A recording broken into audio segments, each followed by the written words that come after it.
I'm Liya May. I'm 12 years old and I live in between Longmont and Boulder in Colorado. And today I'm going to be teaching you how to make my classic chocolate cake, which includes coffee. So it's kind of a coffee chocolate cake with raspberry frosting and chocolate drips. So I've already washed my hands, which is a very important step, and I tie my hair back so that it doesn't get in my face, which just helps me be able to focus. So the very first step is to preheat your oven to 350 degrees. So it's gonna come over here. Okay, so our oven is preheating. So then the next step is going to be prepare your pans. So currently I do not have as many materials as I would like. So I only have one pan, so I'm just gonna use this one pan 3 separate times. So I always put a little bit of butter on a paper towel. There it is. And so the first thing I do is I just grease my pan. So I just go around and I spread the butter on the inside of the pan to make sure that all the surfaces are covered and so that the flour can stick to something, which will help get your cake out easier. It's really important to do this so that you can take your cake out of the pan without too much difficulty, because if it is too difficult, your cake will start to break. So then I normally just take maybe about a half of a tablespoon and I just put the flour right in. And then I kind of start just tapping it and move the flour back. So I just tap it and I move it all around to make sure that everything is covered. And then I start moving it along the sides, making sure that all the parts are evenly done. And then I'm gonna go over to the sink to finish rolling it, because at that part I move down to the sides, but I don't think that the sink is in the frame, so you might not see me for a second. I will be back.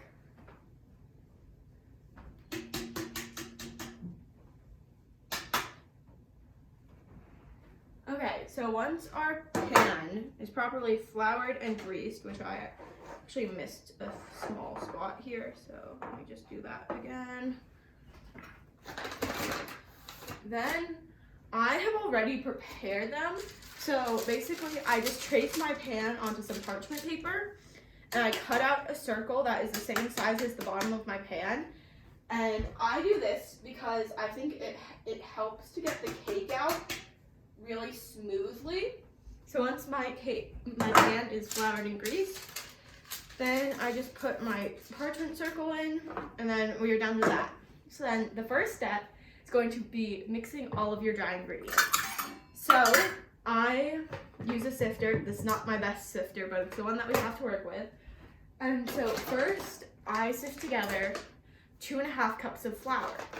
So actually, I either, when measuring out anything really, I normally use a kitchen scale to get very precise measurements, but today I'm going to be using cups. And then when you measure flour, I don't know if you can see this well, so I'll just do it over this bowl and then pour it back.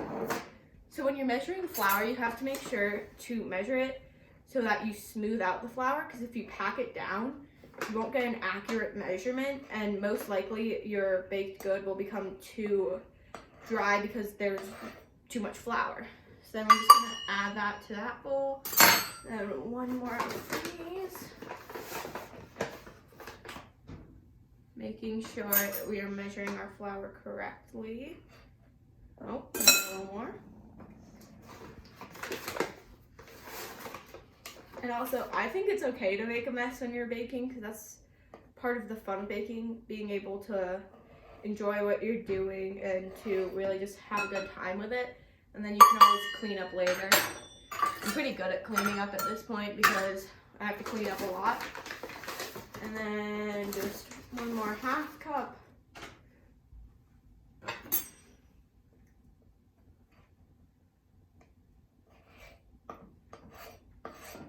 And that is it for our flour. Now I'm just gonna dump this back in the bag.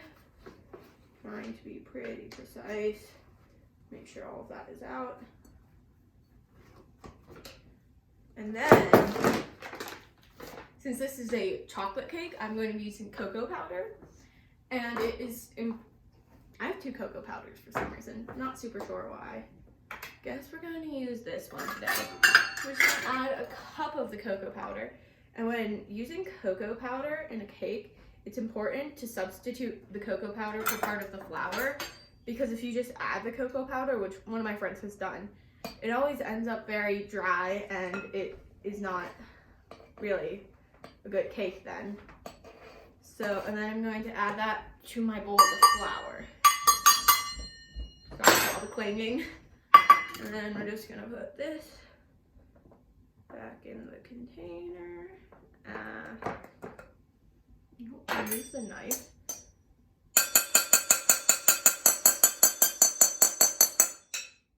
Okay, it's kind of loud.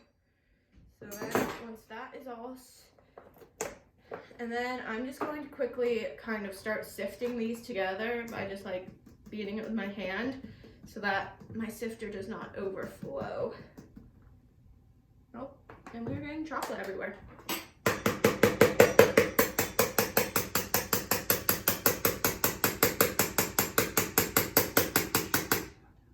Okay, so once we have gotten it somewhat beaten through, then I'm going to add my baking soda, my baking powder, and my salt. So I'm going to add 2.5 teaspoons of baking powder. And these, it's really nice because there's a little leveling thing on it, so I can just level it off, add 1.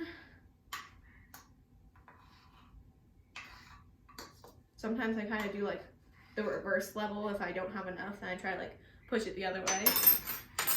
So there we go with 2.5. And then baking soda, it's going to be 3/4 of a teaspoon. So let's see, baking soda, I always kind of try to get it as exact as possible. So I just do my best with these because sometimes the box can be kind of awkward to work out of, especially when just like using one of these boxes, which I got in my local supermarket, which sadly shut down. I'm really sad about that because I loved them. And then we're gonna add 1 teaspoon of salt. And then I always measure my salt over something else that I can then like pour in the sink if I add too much, because I think that the amount of salt can either like make or break a dish, because you never want something that's too salty, but if something's not salty enough, it normally doesn't have enough flavor. Just gonna empty that out, and then empty out this extra salt. And then gotta clean as you go, very important. So we're just gonna finish sifting these together. What I normally do just by like beating it with a knife or something to make sure that it all starts to incorporate really well. Sometimes it can take a while to sift, especially if you're using a lot of ingredients like I am.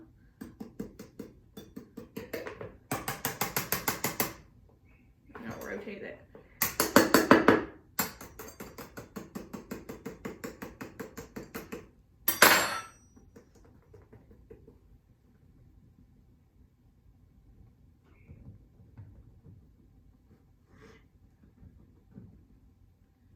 Let's see, what can I talk about while I'm baking? Oh, so I chose to do this cake because my favorite type of cake has always been chocolate cake, because I think it has a lot more flavor and it's a lot more interesting than just a normal, like say a yellow cake or a vanilla cake. Although one of my favorite ingredients to work with, which I just started working with this year, which I think is like one of the coolest things ever, is a vanilla bean. It was for one of my wedding cakes. I used it to make a frosting, and I loved working with vanilla beans so much that I set up a time lapse on my phone, and I have a time lapse of me cutting open the vanilla bean and taking out the seeds. And then, so I'm just gonna whisk all my dry ingredients together, make sure it's evenly combined, which is always good. Then it should look something like this. Don't know if you can see that. Just gonna try. And might be a little bit of a mess, but that's okay. And so then I'm going to mix together my grapeseed oil and my sugar.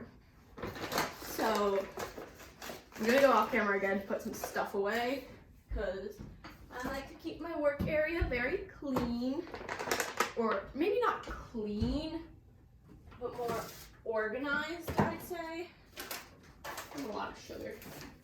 Oh yes, and also I was actually planning to do a chocolate strawberry cake instead of a chocolate raspberry cake, but in Colorado there is a lot of stuff going around with the coronavirus, so a lot of things were sold out, so I'm trying to make do with what I have, but I wasn't able to get a lot of ingredients, so I'm kind of working with what I have.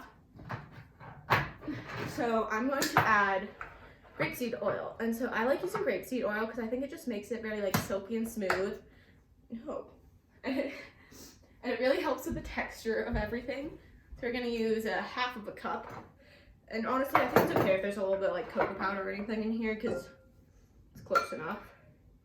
See, a lot of people say that baking is a science, and I think that they are wrong, because baking, yes, well, some aspects of it are like a science, others are not. The most, it's gonna be a half cup plus 2 tablespoons. Oh, the oven's done, yay. But I think that baking really is, like, yes, you need to get the proportions right, but past that, you really should just have fun while baking. So a lot of times I like listen to music or I dance around. So I'm gonna need, how much sugar do I put in? 2 cups. So, and sugar, I don't do anything really fancy for measuring because it's sugar. And it's kind of hard to like pack it down more or anything. Normally I like turn a bag on the side and then flip it up. And then shake it out. That looks pretty good. Whee! Ooh, it's kind of chocolate. Oh, apparently we might not need the other sugar. Let's see.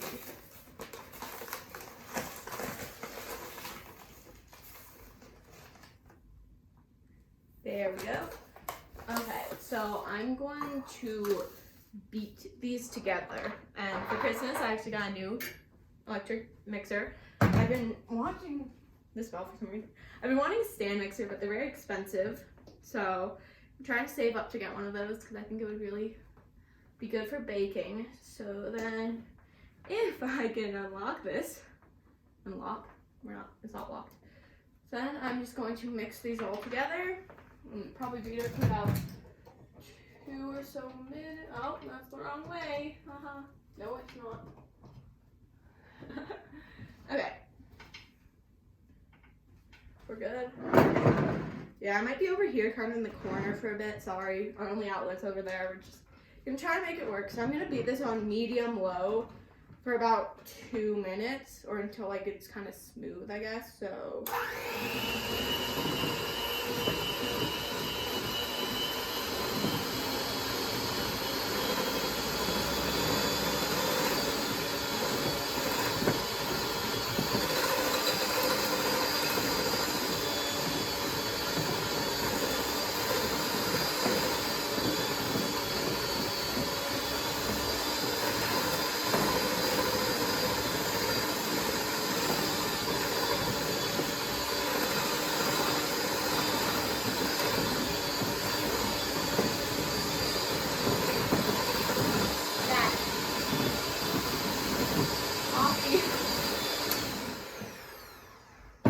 so also for this recipe, I always use coffee, and here my dad uses a French press, which he really likes to do it himself. So I think my dad, the very special guest star, might come in here and help prepare me a cup of coffee for this, because the coffee really brings out the chocolate flavor. Here, my dad. Okay, you're gonna make a little bit of coffee. Yes, this is very exciting. I'm very excited. My dad is not the biggest baker, I have to say. But he always supports me in my baking, and he's always very helpful. That mic is so loud. So now I'm going to add my eggs to this. That might have not been 2 minutes, but as you can see, it's well combined, and it's very like, I don't know if you can hear me, so I'm gonna start yelling. But so it may have not been 2 minutes, but it's very like silky and well combined. So we're gonna call that good. And then so our eggs. So I always add 2 eggs to this and then 1 egg yolk. And I have a white.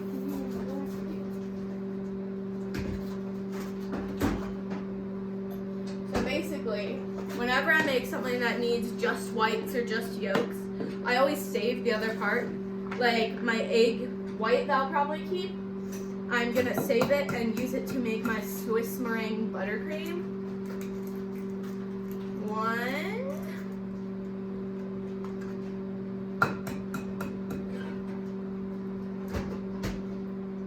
2, and then, here, let me just go rinse off my hands.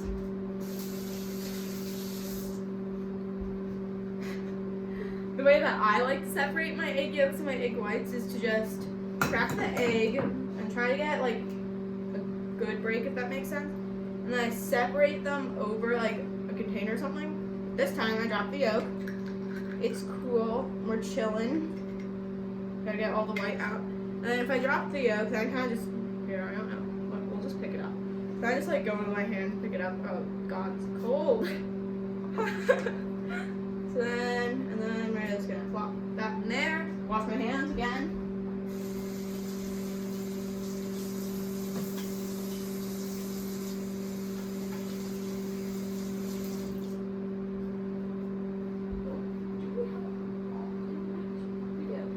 Okay, so now my hands are dry. I'm going to put away my eggs and my egg yolks.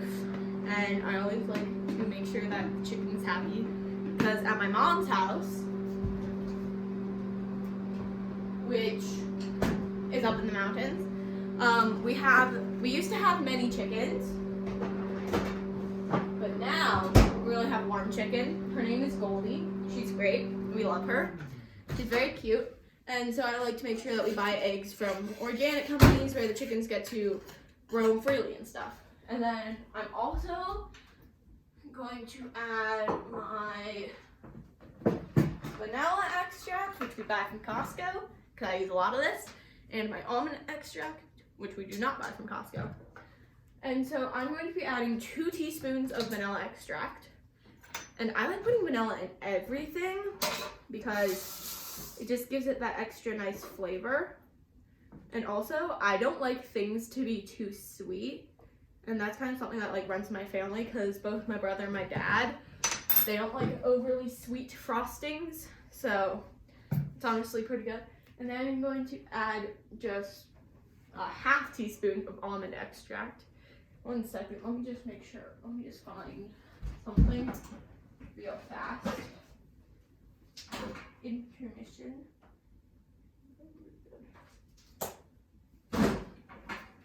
So the reason that you do not use a lot of almond extract, sorry, I just had to grab some oven mitt, sorry, is almond extract is very strong. I personally consider it to be like the strongest extract.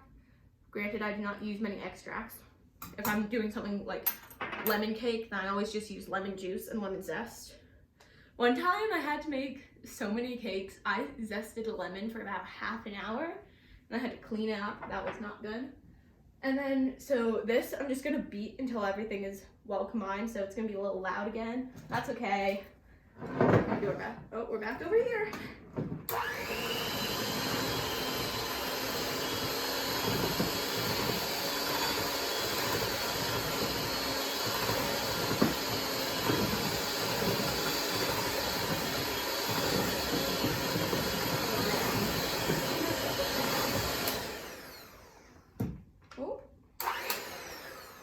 So then, after we've done that, I always try to put my beaters over something where, like, if they ever drip, it'll drip into something. Because, oh, I'm good, good, good. Okay. And then I'm going to grab a spatula. And then I'm just going to scrape down the sides to make sure that everything gets combined in and we get all of the cake that we want. Because of course you want cake. And same knife as before. I love you. Knives are great. Underrated. So then this, I'm going to alternate with the flour mixture and starting and ending with the flour mixture, which basically means I add it in 3 parts and then I add the milk in 2 parts. So let me grab my, this is our milk. I normally would use whole milk, but I like to try to be the least wasteful that I can be. And we already had this milk, and I really didn't want to buy a whole new milk that I wouldn't need to use all of it for. So basically, then I'm going to add about maybe a third of this. So that's probably more than a third, but that is okay. Then we're going to beat it in until just combine, no more. Then slide over here.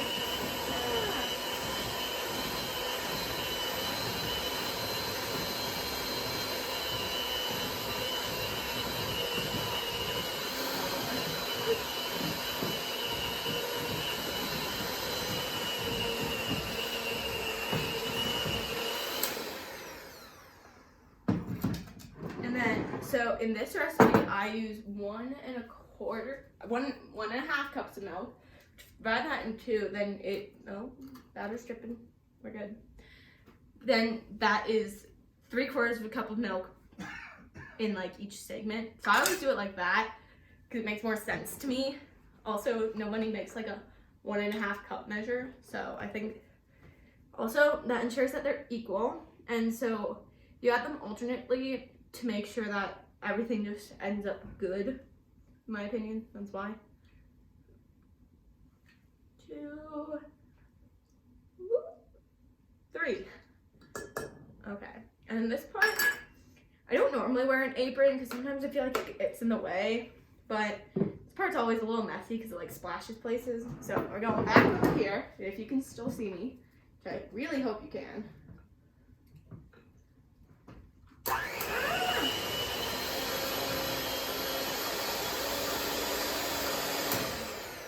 Okay, it's a little more messy than I thought. Tastes really good though. So basically, just gonna do a little preliminary stir with this. Try to get it a little more incorporated before I just go in and mix it up and get all splashed over me.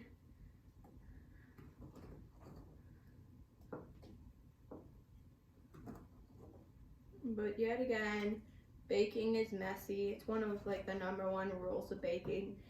If you try to bake and make the whole process look perfect, it's never gonna work out. You know what? We're gonna use a bowl to put my stuff in. So just hanging it over things like I normally do. Very soupy right now. Then we're just gonna mix it on low. There we go.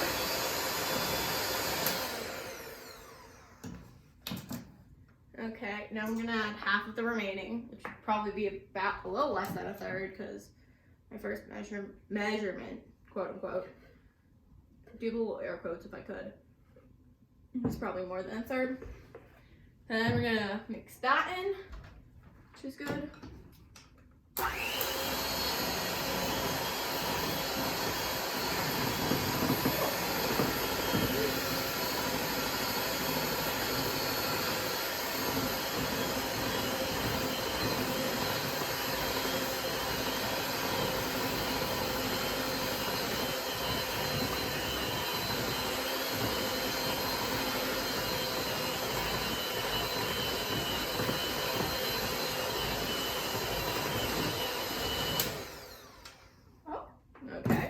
Now I'm going to add the rest of the milk. Once I rinse off mine, I'll be back.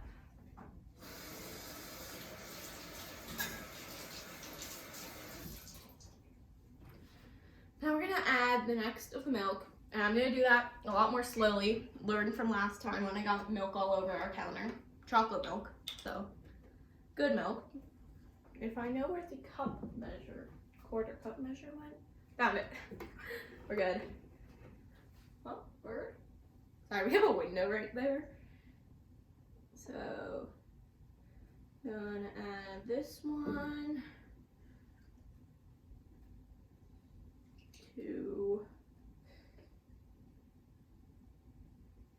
3. And it's important to mix until just combined, because if not, you're gonna overmix your batter and that will really mess with the texture. Can I move? You know, we're just gonna stay over here, sorry. fine knot in the middle. But if you over mix it, the texture of your batter will, it will impact the texture of your cake in a negative way.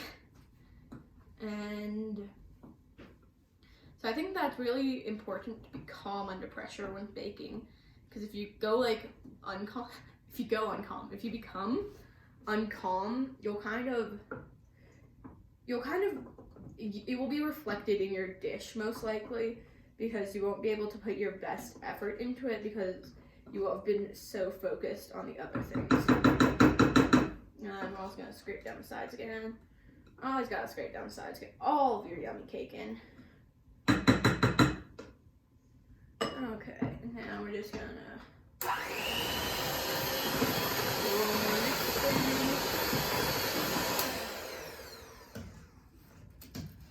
okay, so then we are going to add the rest of our flour mixture from our not white anymore bowl.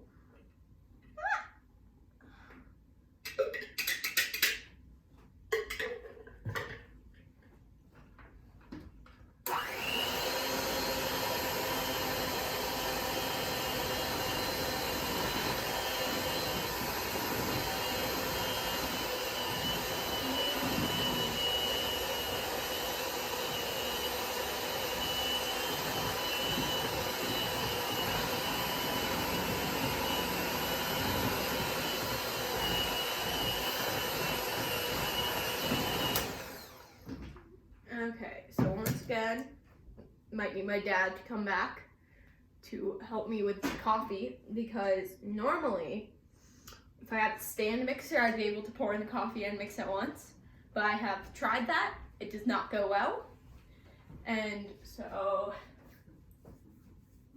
Dad, you can come in. You can come in. It's safe. Some very fine French press. My dad loves his coffee. Ethiopian Supernatural. Oh, here. Yeah, I just gotta rinse this. Actually, no, we're not using that one. So you can just pour it out if you need to measure it? Yeah. No, but you don't understand. You want this close? Okay, so Dad, we're gonna measure a cup of coffee. It has to be hot. As you can tell, ours is hot. Okay, Dad. So you're gonna be employed, okay? All right. So take it. I'm not sure how that's gonna work, John. That looks. I'm shaking. Give me somewhere to hold on to. That's kind of hot. Yep. Okay. So then I'm gonna be mixing, and you have to like slowly pour it in. Got it. You gotta stream it in. Okay, Dad. You got this? I got it. Are you mixing? You gotta go. Faster!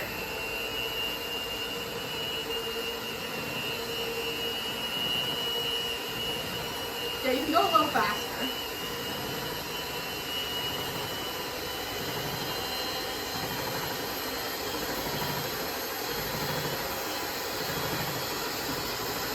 It's a little messy.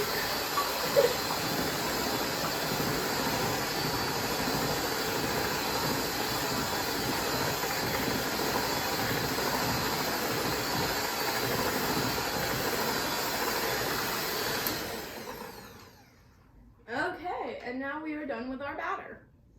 So, yes, my dad really loves his coffee. And so I add coffee because it really helps make the texture good, and it brings out a lot of flavor of the chocolate.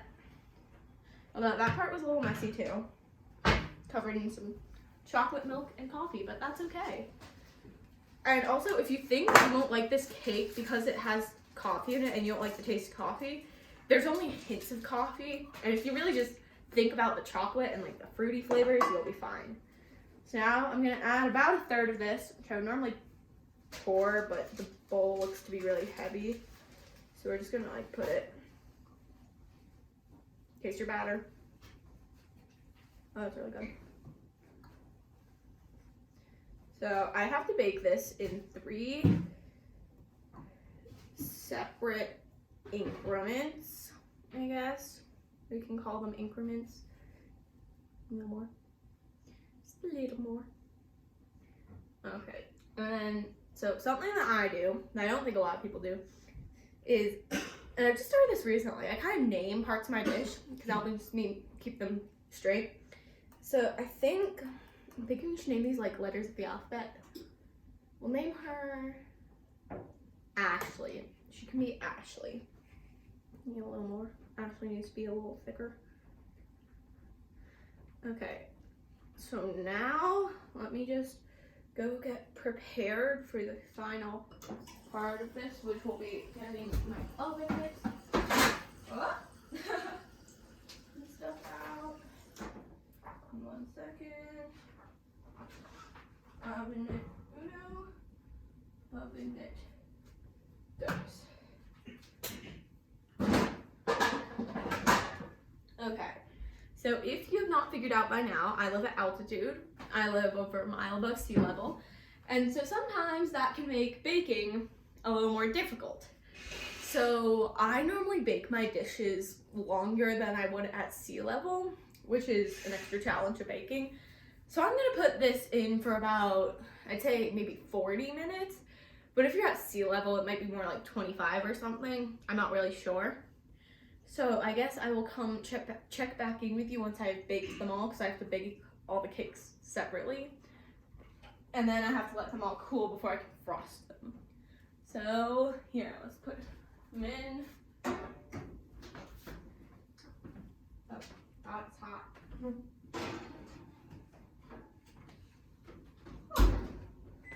Timer.